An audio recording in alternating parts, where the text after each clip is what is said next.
Farrala Fia, hoje tem muita informação quente do mercado da bola, com lateral argentino chegando e também zagueiro de seleção podendo pintar no timão. Eu quero falar sobre o mercado da bola, que sempre interessa muito ao Corinthians. E a Gaviões, hein? Deu declaração com descontentamento sobre a partida do Timão pela Libertadores e gerou muita polêmica, a gente vai acompanhar nesse vídeo. E no final trago a minha análise sobre o desempenho do time e a situação de Angelieri, que parece ter esfriado, e já deixa o seu like, se inscreve no canal, ativa o sininho para ficar por dentro de tudo sobre o Corinthians e bora acompanhar o vídeo.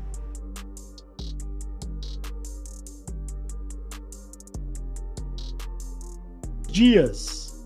A chegada do jogador argentino ainda não está descartada, mas é tratada como difícil há 8 dias do fechamento da janela de transferências do Brasil.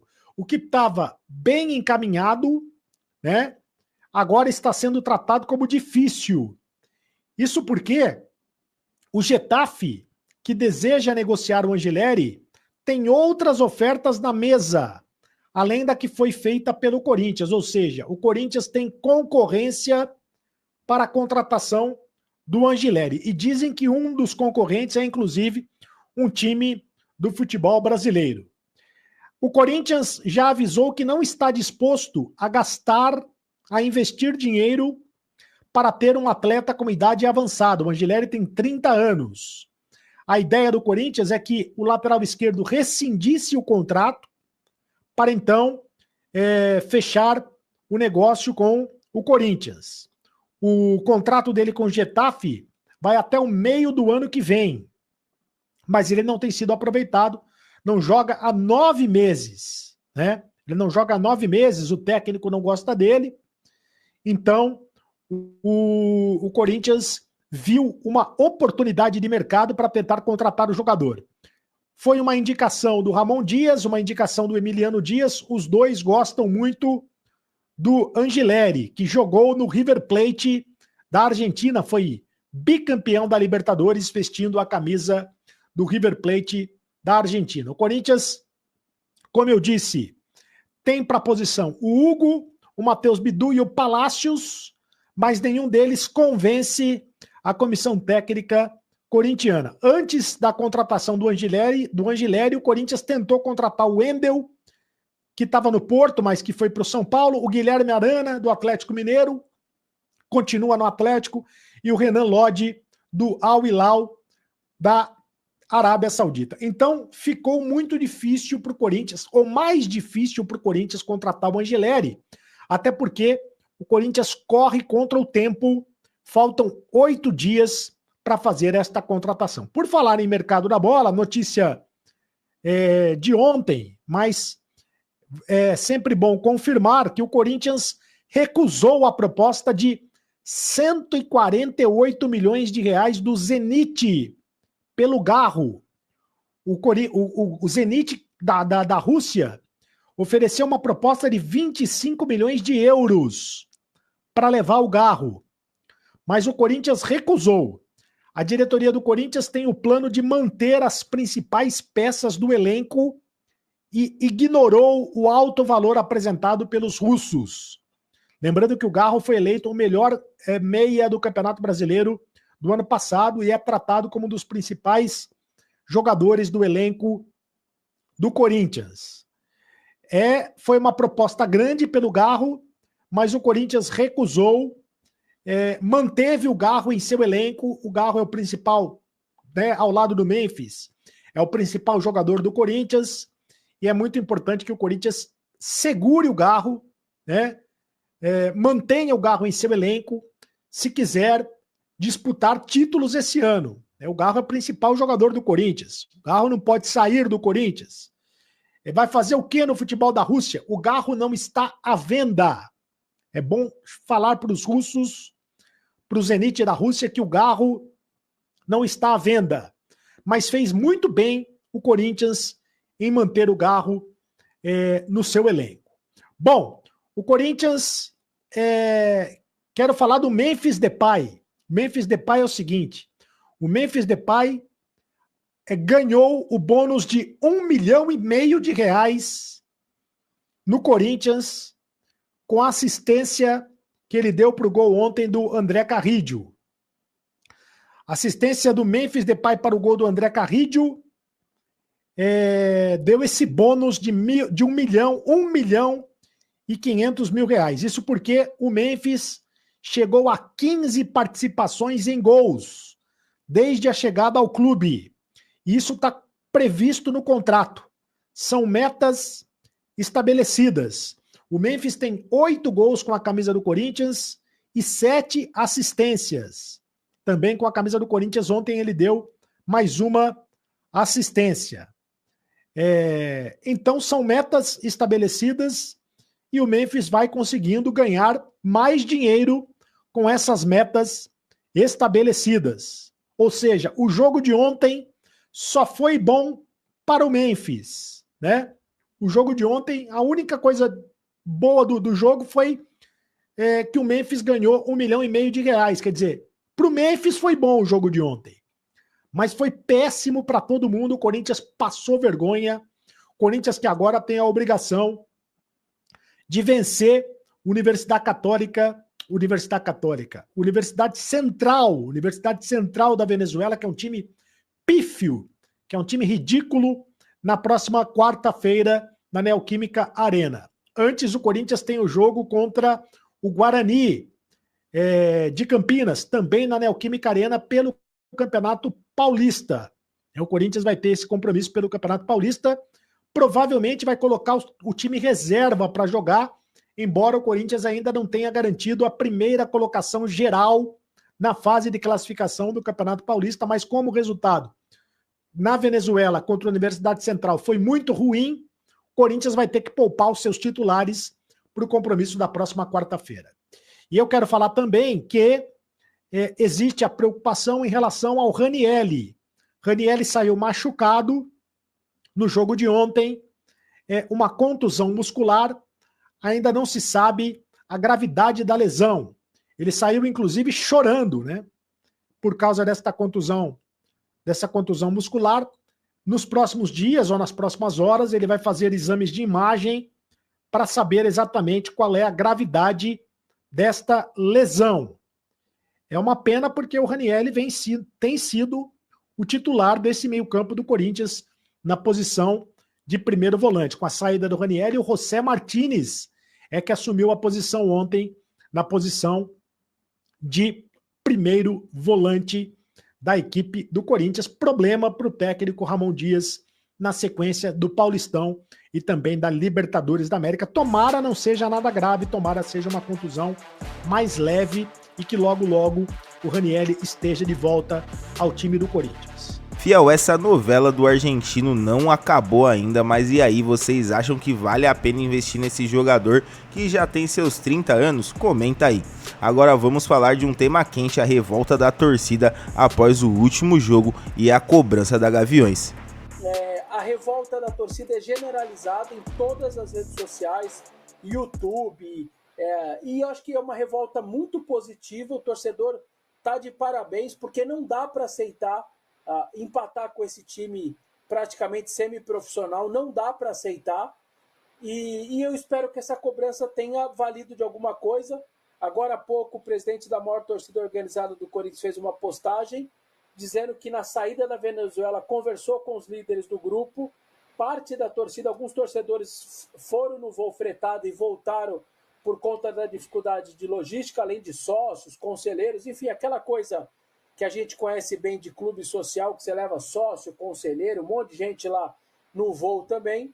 E aí disseram que cobraram os jogadores, conversaram com eles, que era inaceitável a postura que eles tiveram. O Memphis fez postura, fizemos uma bad night, jogamos mal, uma noite ruim, aquela coisa toda. Fiel, a torcida não está satisfeita e cobrou mais raça dos jogadores. E vocês acham que essa cobrança é justa? O time precisa mostrar mais vontade em campo? Agora vamos voltar ao mercado da bola, porque o Samir Carvalho trouxe uma bomba sobre zagueiro de seleção que pode estar chegando no timão. Corinthians negocia com um zagueiro que é de seleção.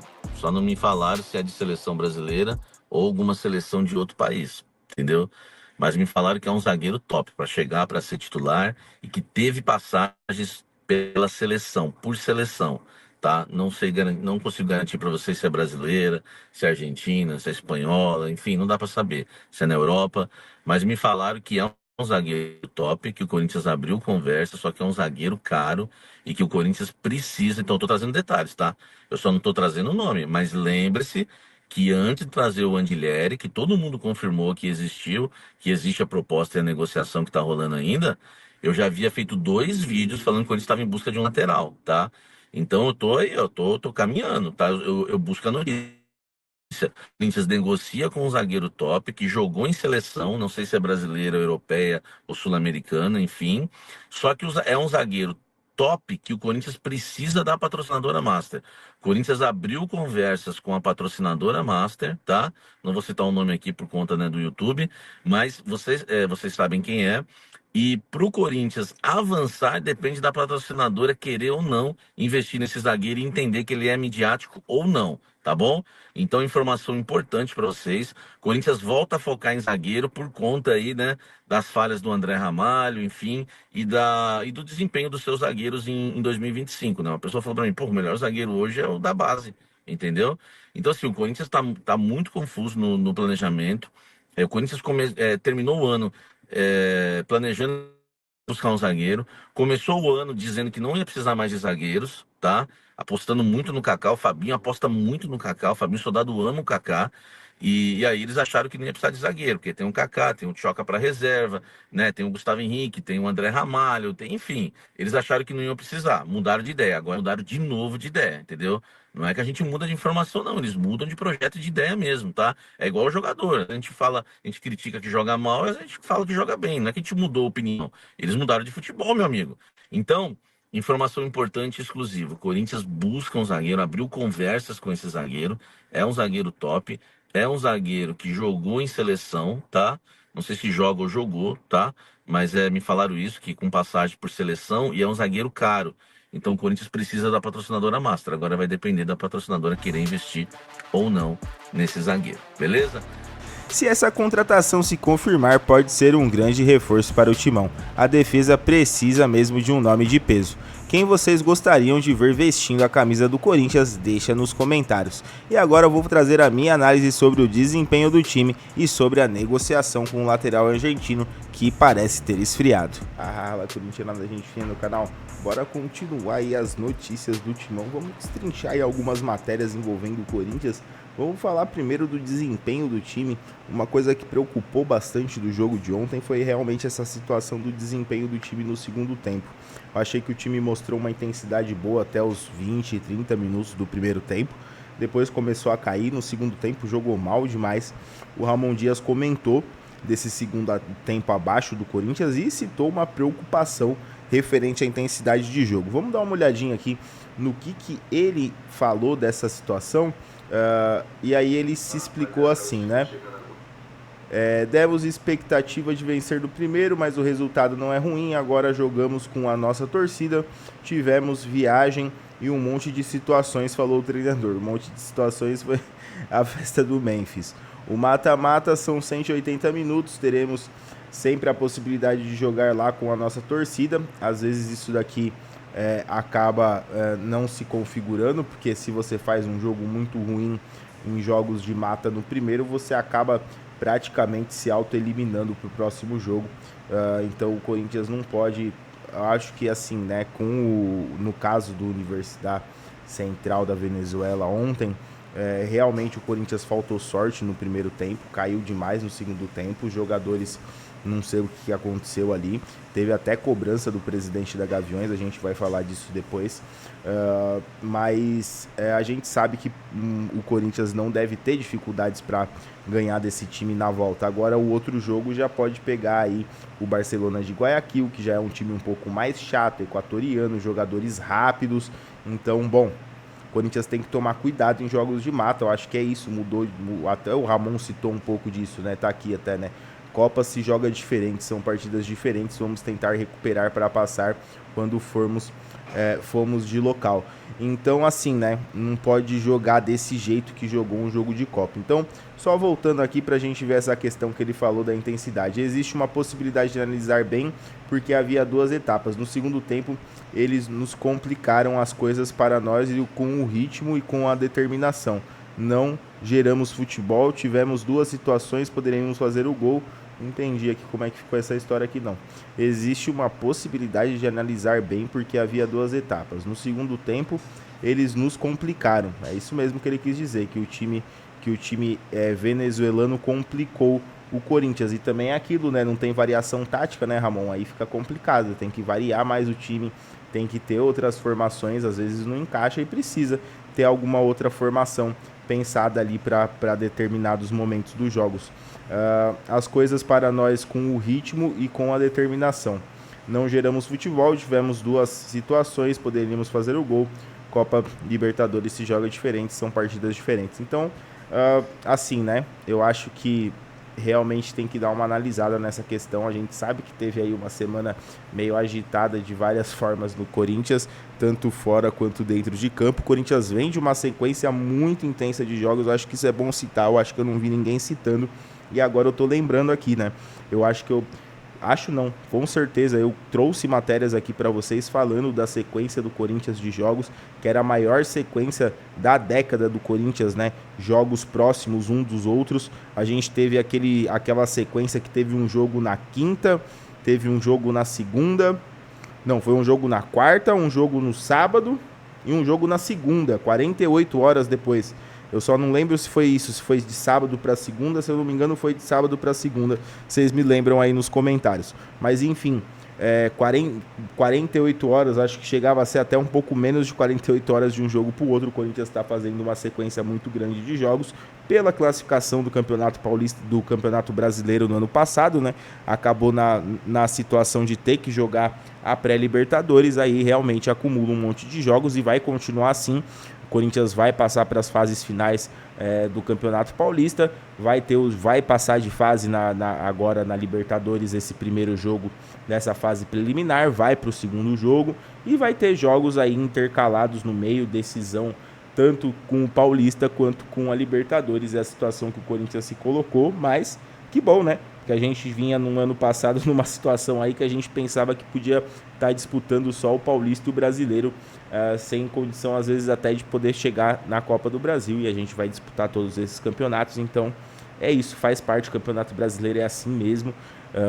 O Brasil de forma geral, né? Os campeonatos no Brasil são assim mesmo, e enfim, é uma discussão já um pouco mais complexa dessa questão da quantidade de jogos. A negociação, né, com o Angelieri, para terminar, vou deixar essa situação aqui do presidente da Gaviões para a gente discutir no próximo vídeo. Também falar algumas outras coisas aí a respeito da arena, da quitação da arena, do projeto da doação da arena. Tem algumas matérias interessantes para passar nesse sentido, mas para não ficar muito longo, vamos falar aqui dessa situação do Angelieri. O Angelieri, que é jogador argentino, já trouxe aqui alguns dados para vocês. O jogador está lá no Getafe, está